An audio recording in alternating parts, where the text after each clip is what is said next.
السلام عليكم، يا رب تكونوا بخير وفي احسن حال. تعالوا النهارده نعمل رز الصياديه اللي انا اتشهرت بيه في بيت العيله. شايفين لونه وجماله حاجه كده، اللهم بارك. رز الصياديه بتاعنا ننافس بيه اكبر محلات ومطاعم السمك، وهنقلي معاه سمك اسكندراني. شايفين كده جماله وحلاوته، والقرمشه بتاعته حاجه كده، اللهم صل على النبي. نسمي بالله ونبدأ الفيديو بتاعنا. ومعانا كده سمك مرجان زي ما انتوا شايفين جماله وحلاوته، طازة كده وفريش وحاجة كده زي القمر.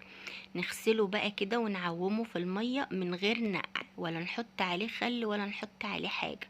لا، نعومه كده في المية ونغسل كده الراس بتاعته، ونفتح كده بقه ونطلع منه اي رملة واي شوايب متعلقة فيه، ونشطفه كده شطفة محترمة تحت المية الجارية زي ما انتوا شايفين معانا بالظبط. والسمك بتاعنا طازة كده وفريش وحاجة كده، اللهم بارك. على السمك بتاعنا ما يصفى بالمية، تعالوا كده نحضر التتبيلة بتاعته. معانا كده التوم بتاعنا، انا مقشراه ومقطعاه قطع صغيرة عشان يبقى سهل معايا في الدق. ومعايا التوابل بتاعتنا، فلفل وكمون وكزبرة ناشفة، فلفل اخضر يعني مش فلفل اسمر. واللهم صل عليك يا نبي. واساسي معانا هريسة الشطة. هريسة الشطة والفلفل السبايسي الاخضر دول اساسي معانا في تتبيلة اي نوع من الاسماك. ندقهم بقى كده لحد ما يبقوا ناعمين، او حتى دق خشن عادي ما فيهاش مشكلة.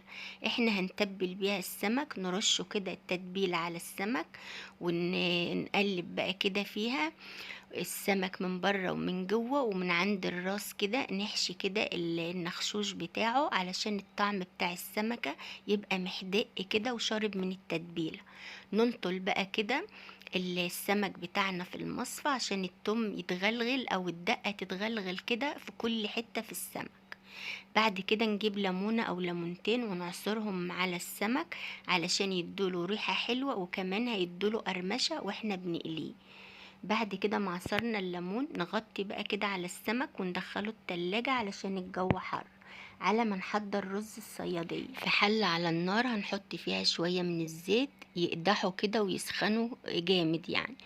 بعد كده ننزل بالبصلة بتاعتنا او بصلتين، انا عاملة بصلتين ويعني فرماهم فرم خشن شوية او تقطيع صغير شوية.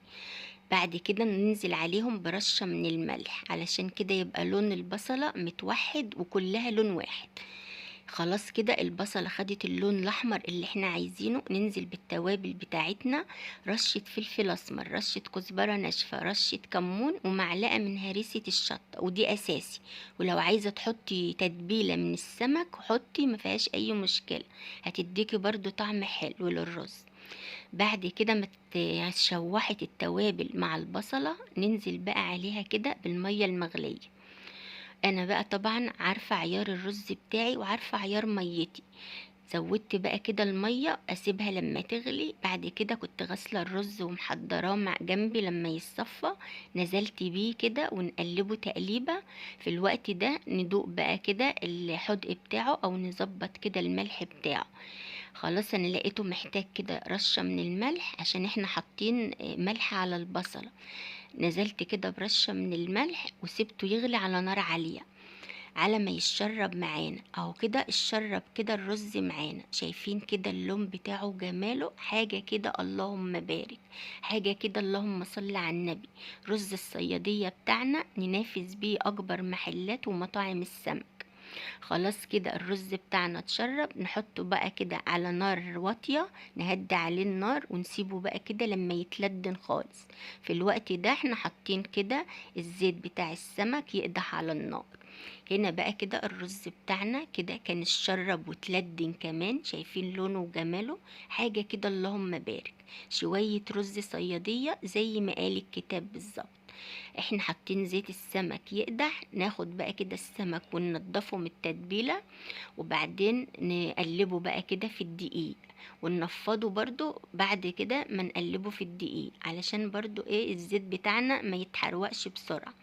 انا الزيت بتاعنا قادح وسخن، بس انا مهدية عليه النار علشان لما انزل السمك ما يشعفش مني، وكمان ما يبقاش مستوي، يعني ياخد لون على الفاضي والسمكة تبقى نية من جوه.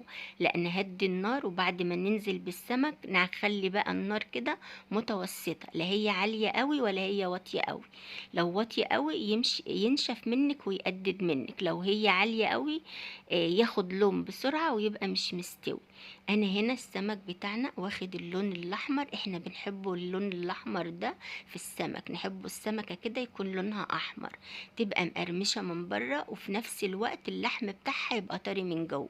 سامعين كده الخرفشة بتاعت السمك والقرمشة؟ حاجة كده اللهم بارك. شوية رز صيادية وسمك اسكندراني، حاجة كده زي ما قال الكتاب.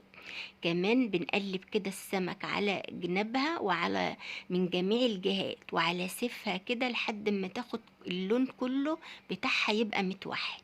وشايفين الزيت بتاعنا احمر بس مش محروق، لا حاجة كده اللهم بارك.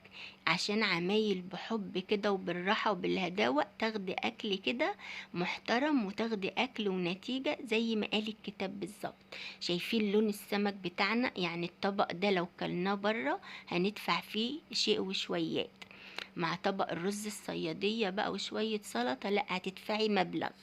وكمان مش هتبقي طالعة يعني واكلة وشبعانة، لا بالعكس، في اكلات ما ينفعش تتاكل الا في البيت من ايدين ست البيت. شايفين جمال السمك وحلاوته؟ حاجة كده اللهم صل على النبي. تعالوا بقى كده نحضر اكلنا ونغرف الرز بتاعنا مع طبق السلطة اللي احنا عاملينه بالبصلة بقى والخيار والفلفل السبايسي وعصير الليمون، حاجة كده زي ما قال الكتاب بالظبط. شايفين جمال السمك وشايفين الرز بتاعنا ولونه؟ ننافس بيه اكبر محلات ومطاعم السمك. شايفين الجمال وشايفين الحلاوة؟ عمايل ايديا والله، تسلم ايديا. ايه رأيكم في الجمال والحلاوة ديت؟ وشايفين السمك بتاعنا لونه ابيض كده وفاتح ومقرمش كده من بره، واللحم بتاعه طري من جوه ومستوي، حاجة كده اللهم بارك، حاجة كده عظمة. شوية رز صيادية وكمان سمك اسكندراني زي ما قال الكتاب، والرز بتاعنا كده مفلفل وتبدريه كده بالحباية يتبدر معاكي، ويا جمال طبق السلطة بتاعنا. شايفين الجمال وشايفين العظمة؟ يعني بألف هنا وشفا لكل اللي شاف وكل اللي هياكل. الفيديو بتاعنا قمر ويستحق اللايك، وكمان يستحق المشاهدة، وكمان يستحق التجربة. شايفين الرز؟ اللهم صل على النبي، حاجة كده زي ما قال الكتاب. جربوا الفيديو بتاعنا بطريقتي وإن شاء الله تعجبكم وتحوز رضاكم.